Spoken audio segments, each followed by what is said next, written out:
Welcome to Hospitality Hawaii on the ThinkTech live streaming network, broadcasting live via Zoom.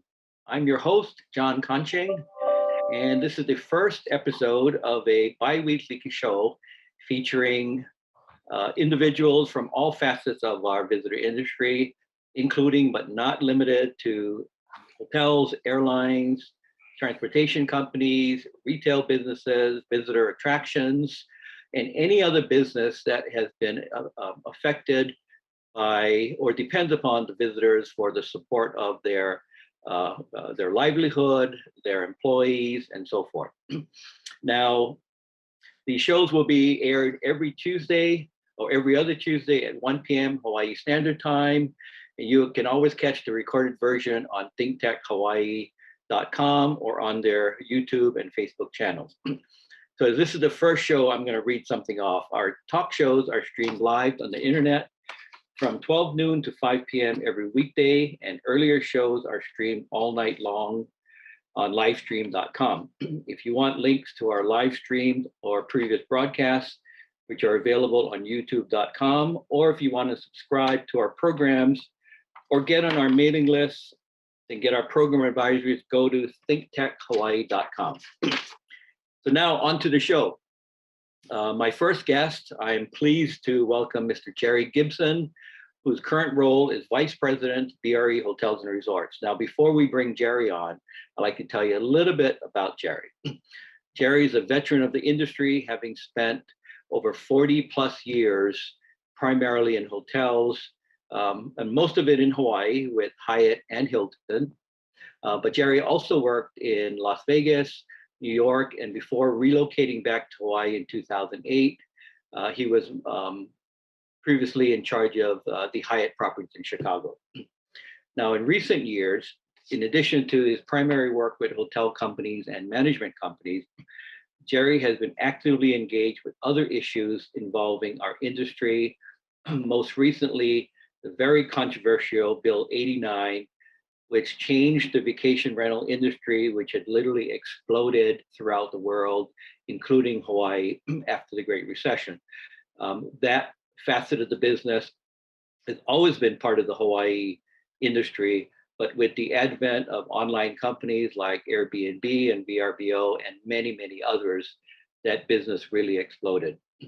Now, Jerry remains very engaged at what is happening at the state capitol level and down at the Honolulu City Council, keeping an eye out on any bills or any discussions which might have a negative impact on our industry. In addition to that, Jerry personally led efforts to raise much needed humanitarian support after natural disasters impacted many of the citizens of the Philippines and Japan due to the national disasters. He took charge, leading the way to raise millions of dollars with the support of many other partners, businesses, and entertainers. Jerry is a past chair of the Hawaii Visitors and Convention Bureau. In fact, I think he served 2 years as the chair of the Bureau. He's a former board member of the Hawaii Lodging and Tourist Association and a current member of the Honolulu Police Commission.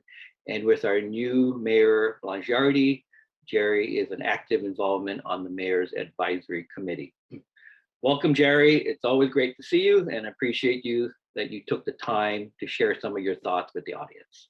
Hey, John, it's great to be with you today, and good to see you almost in person, I should say. And what an honor to be on your show. Thank you for having me. Okay, so let's start right off. I think we've got about 25 minutes, and we've got a lot of things to cover. And I know people are always interested in what Jerry Gibson has to say. I mean, you've been quoted and interviewed many, many times on television, in the newspapers and other periodicals. So maybe we can start off in your current role with BRE Hotels and Resorts. Maybe you can share with the audience some of the things that you're doing with the properties and what's going on there. Sure, I'd be happy to. Right now, I'm vice president for BRE. BRE has 4 hotels in Hawaii. And most recently, I was operating Turtle Bay for the last 3 years. And Turtle Bay has gone under a huge renovation. And we're putting a ton of money in that. And by the way, every single dollar was needed because it hadn't been renovated, John, as you know, for many years. Mhm. Although, before COVID, the hotel was still running 92%, despite the fact that, we needed a facelift there, et cetera. And so as of about 3 or 4 months ago, I went back to kind of what I was doing with Hilton and running different hotels and more of an asset management featured type of thing. And it's worked out pretty good. I've been doing a lot of like problem solving and all the other 3 resorts that we have, Grand Wailea, Ritz-Carlton Kapalua, and the Old King Cam, which is now a Marriott Courtyard, are also under renovation. So been working a lot with them and working on fun things like permitting and shoreline access and the renovations itself with them. So there's been a lot going on since I left. I do miss working every day with the teams like John and I both have for years and years and years. When you said 40 years in the industry, when you introduced me, I almost fell over. I didn't realize it was that long. It seems like yesterday we all started, and it's just been so busy over the years here, particularly in Hawaii. Yeah, So, I thought it was more like 50, but I gave you the benefit. but my new job is, as vice president for BRE is fun. I get to interact with the government agencies all the time. I enjoy doing that kind of stuff, and it's Great. it's I'm sure definitely Pono misses you too. Yeah, Pono is our white Labrador that if you look up on the website for Turtle Bay, you'll see him somewhere on the resort. A great dog. He was our hotel dog. He is our hotel dog and still up there. Well, it sounds like there's a lot of things going on with all 4 of those resorts, and having you engaged at that property level, knowing all the politicians, knowing a lot of the community leaders, having gone through many renovations yourself with Hyatt and Hilton, couldn't ask for a better person in that role. So now, in addition to what you're doing with BRE, you mentioned a new organization that you're engaged with.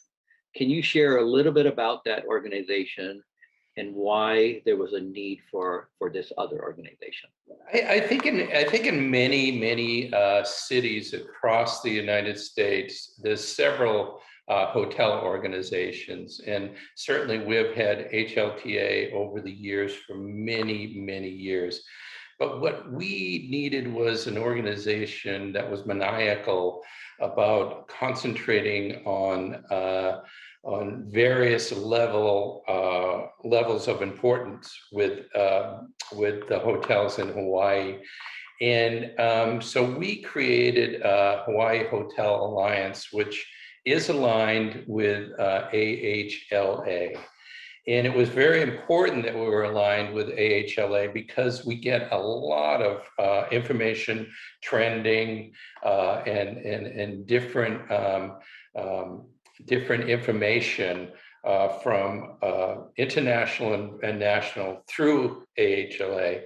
And so it was important for us to be, first of all, aligned with them. But the purpose, the main purpose was that we would get a group of hoteliers together, which we did. We have about 28,000 of the hotel rooms now under our group in Hawaii. And to get them together, that we would all lobby. It wouldn't be just one lobbyist going to the legislature and going before the House and talking about different issues. It would be many of us. And in that way, we could just talk about in different forums and different groups, what we need in Hawaii to be successful, particularly after COVID. And as we're seeing some green shoots now, and hopefully this national tragedy, or I should say world tragedy, starting hopefully to come to an end, it's important that our business, begin to come out of its shell, and we learn new things and approach business in a little bit different way. And that's what the Hawaii Hotel Alliance is really about. Us getting together, talking about different issues, presenting them to the legislature, government officials, and working ourselves through problems, through different problems to try and better our industry. And we also will talk a lot about the marketing aspects of Hawaii, the international facing challenges that we have right now, with no business coming in from Asia, to include Japan, Korea, China. There's really nothing coming in at this point. So this was something that we thought that we would get a group together in conjunction with AHLA and see if we could make things better for the industry. HLTA, a great organization. I've been with them for over 20 years, and they will continue to do the really good work that they're doing. We're just going to be maniacal about the business of hotels. So are the 26,000 hotel rooms that you said are part of HHA, are they primarily on Oahu, or are they kind of spread throughout? They're spread throughout the islands, and we're getting more and more interest every day. And John, the interesting thing is some of the hotels are in both groups. Mm-hmm. HLTA and our group too, HHA. And so there's no problem there. It's going to be different information, different things that each are doing. And some feel that together, they'll get a lot more information that way. So we are just getting this group going. We just got approved through AHLA, which was a very big deal for us. And we're getting everything off the ground now. So. Well, that sounds great, and I'm sure with your involvement and others, it'll be just more successful for the industry and on the hotel side. Thank you. Now I want to go back to something. I mean, back in December, you might recall you and Keith Vieira were part of an interview, I think in December of 20, with the Beat of Hawaii, and they talked about some of the different things that were important to get our reopening of Hawaii back. And I want to remind you what those 5 were. And I don't believe they were in any order of importance, but one I think that you and Keith had agreed on was having a major PR and marketing push by the Hawaii Tourism Authority. Number 2 was coming up with some type of vaccine plan / passport. And I know there are other countries that either have or are seriously considering that. One other change was possibly going from a 96 hours having your negative COVID test before coming to the island versus the current 72 hours. And then eliminating that 10-day quarantine for those who couldn't get the 72-hour negative test through no fault of their own, maybe issues with the provider, issues with software system and so forth. And then again, the last one was being that all the islands and counties need to have some synergy with regard to their safe travel plans. Any thoughts about that? Where do you feel is probably the most important one? Is it the? Yeah, I don't think we were far from the mango falling off the tree there. I think that, a lot of these things, the stars have lined up. And I remember a year ago, I presented to the governor a white paper on several of these things when COVID first happened. It was March of 20. And a lot of the things that we said then have absolutely come true. You know, I wanted pre-testing to come into Hawaii. You know, so if you were in LA and your family was about to board an aircraft to come to Hawaii, that your whole family would be pre-tested. And we never thought that the different testing facilities could ever keep up within the 72-hour period. And you know, that was tested true, because many people leaving from particularly the East Coast to come to Hawaii could never get the results in time. By the time they got on the aircraft and came to Hawaii, you know, they just didn't get their results back. So 96 hours was always a key for us to be able to do that, just that one more day. Now, obviously, that has never come to fruition even now. You know what's interesting, Jerry, if I might interrupt a second. So 72 hours is still in place, but as you know, over the last week or two, they've had 20,000 to 25,000 people arriving every day, which is fairly close to pre-COVID levels, right? When I think you had maybe a high of 30,000 or so. So 25,000 isn't bad. So it kind of seems like, even though we are at that 72-hour requirement, that the different providers have been able to step it up. Would you agree with that? I think you hit it on the head, John. There are a lot more providers, first of all. And the state has approved many, many new ones, and we needed to, because the volume would never keep up with what we had. And if we had kept the same volume, we still would have a lot of people missing the window. Hey, Jerry, we have a question from one of the viewers. And the question is, how can Hawaii avoid the same pitfalls Miami fell into when they reopened to tourists? So I think obviously it was carried all over the news over spring break, how they had riots and nobody was paying any attention to any of the safe guidelines. And just recently, I think on Hawaii News Now and the different news channels, they talked about police having to break up a big concert down at Waianae where they had 500 people, and then another big event at Coral Crater, that theme park down at Kapolei. So I don't know, it's interesting. And then yesterday I saw a CDC director who was almost in tears talking about how she's afraid and was pleading with all the citizens about being really careful, because they're starting to see surge in cases come up, and the death rate, even though it's not what it was at its peak, it's still kind of hovering around. So what are your thoughts on some? Well, I can tell you, having my mother-in-law living in Italy and her being locked down right now, and my sister-in-law in France being locked down right now, there's a huge resurgence internationally right now. And, we have seen a big surge on the mainland. And the only thing is, and like you said, John, in Waianae the other day, there was over like 300 people that were at this function that lasted well into the morning. And, people have to police themselves, and they have to be careful. The police cannot do everything.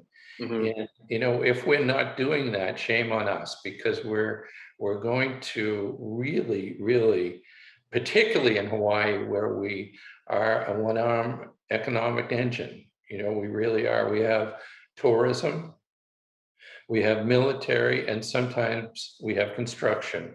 And if we don't take care of tourism and the opportunity now that with the green shoots, like I mentioned earlier, to start to come back, and we let it get out of hand, and we don't pay attention with masking, and we don't pay attention with, getting our vaccines and stuff like that, which,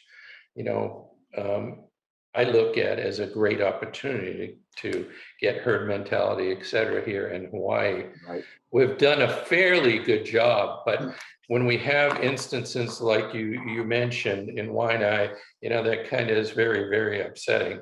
Yeah. But what we can control, John, is what comes into our state. Mhm. And I think we've done a very good job with that, with, a few exceptions. Great. And I think, a vaccine passport, I don't know, you haven't brought it up yet, but I think a vaccine passport that you can get into all the islands, you've been tested, come on in. I think that's something that is eminent. I think it's something that will work well within the islands.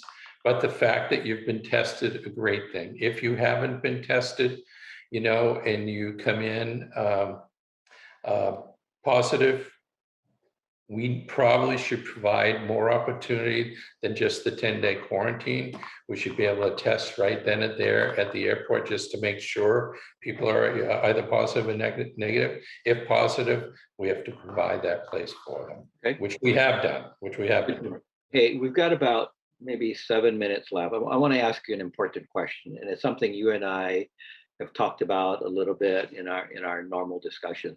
So obviously in 2019, we had a fabulous year. The state of Hawaii had almost 10.5 million visitors. And even back in 18 and 19, there were growing discontent among the residents. The roads too crowded. I can't get to the Lanikai pillbox. The Cokehead stairs are packed. All the waterfalls, too much traffic on the road. I mean, all the restaurants you can't get to. So obviously, there's been a lot of discussion about limiting the growth of tourism, and there's been a lot of different people that have weighed in, from Senator Wakai to obviously individuals like yourself and a lot of other people, of what that number should be. And I don't know that there's any real answer to that.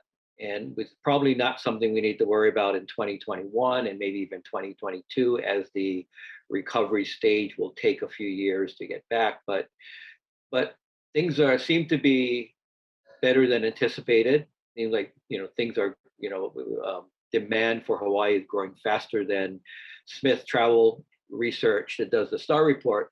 I think maybe 8-9 months ago, they said Hawaii wasn't going to get back to 2019 levels until maybe 2024 or 2025. Clearly, that seems that we'll get there sooner than later.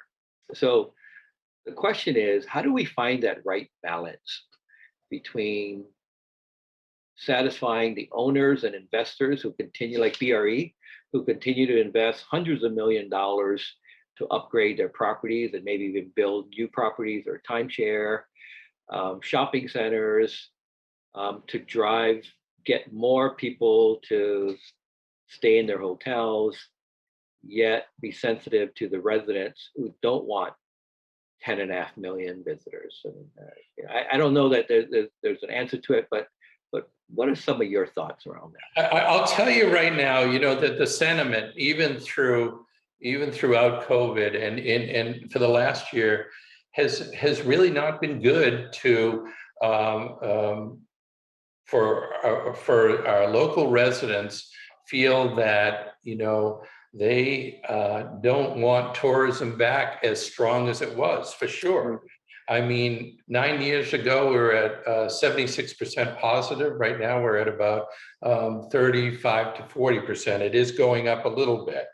But here's the big rub. I think what happened with 19 is that you hit it on the head. There was 10.4 million tourists. But before, 4 or 5 years ago, we had big numbers, but you never really heard about it. And what I think happened, John, was that all of a sudden tourism was everywhere. It was next door to you. Tourism was at the malls in a big way. Tourism was at all the parks in a big way. Tourism was from Haleakala to Hanauma Bay, and it just became overrun. And then on a Saturday and Sunday, when you and your family were able to go out and go surf or whatever, you couldn't do it because the traffic was so bad. So people get tired of tourism. And what I think part of it was the huge influx of illegal transient vacation units. So You are you know, saying, do you think, Jerry, that now that Bill 89 has been in effect for now maybe a year and a half, that smaller number will just happen organically? yeah, I think that that Bill 89 helps control that, but it's not being enforced enough, and we have to have the 4 mayors of the different counties really start to enforce TVU control. Now, there is TV transient vacation units that are totally legal. Right. And you know, on the island of Oahu, there's almost 1,000 right now, and Mhm. soon to be like 1,200. But they need to be permitted. They need to pay taxes and all. But on Oahu, another example is we had about 12 to 13,000 transient vacation units. They all have rent-a-cars. They Mhm. all want to go to the same wonderful, Right. beautiful places. So that's one thing, control that. The other thing is, if you're going to go to Venice in Italy and you're going to go over the bridge, you have to pay. Yeah. And when you pay that amount of money to get in, whether it's $15 to $20 to get in to Hanauma Bay, to go to Diamond Head, you make a reservation, you can go up there and coordinate the numbers that are in Hanauma Bay and Diamond Head, and you know, get your family a reservation, a minor cost to go up there that will help with maybe rangers and litter and cleaning and building and whatever we need to do to make these places pristine. They should always be pristine. We should never let them run down. And I think some of the residents perhaps saw some of that as well. We weren't keeping up on them as well. So I think those 2 issues, and I think, you know, people talking about the importance of tourism, the importance of diversifying into other things along the way, which Hawaii really hasn't done in a long time. You know, we Mhm. always talk about more agriculture or diversifying to IT, but we talk about it and we don't do it. Right. So I think in the future, we do that. We look at our treasures that we have, and we may charge a small sum to get in. Transient vacation units, we control better than we have, and make sure that they're paying the right tax structure and that kind of thing for all the legal ones. And I think that's going to help the situation in the future. And the zones, there are tourism zones. Now, you haven't grown very few hotel rooms since 2008 to now, to 2020, 2021. Very few. Have we actually lost hotel rooms with the Well, conversion? some of them became condos, some of them became timeshare. So very few new hotel rooms, the net number. And so you're not getting more tourism from the hotel rooms, but it's better when people are in the tourism zones, and then they can travel out of there to go to the destination. Well, So I unfortunately, think that's a long answer to your question. no, that was perfect, and obviously you're very deeply engaged in it. So, unfortunately, we're out of time. So we'll have to wrap it up. Again, I'm Jon Conching. This has been the Hospitality Hawaii show on the ThinkTech Hawaii live streaming network. It has been great to have our guest, Jerry Gibson of BRE Hotels and Resort, a champion for the industry and community, a visionary leader, a caring and empathetic person, and most of all, a dear friend. So if you want to get our on our email and social media program, click on thinktechhawaii.com. Until then, we'll see you 2 Tuesdays from now, April 13th at 1 p.m. on our next episode of Hospitality Hawaii. Aloha and mahalo.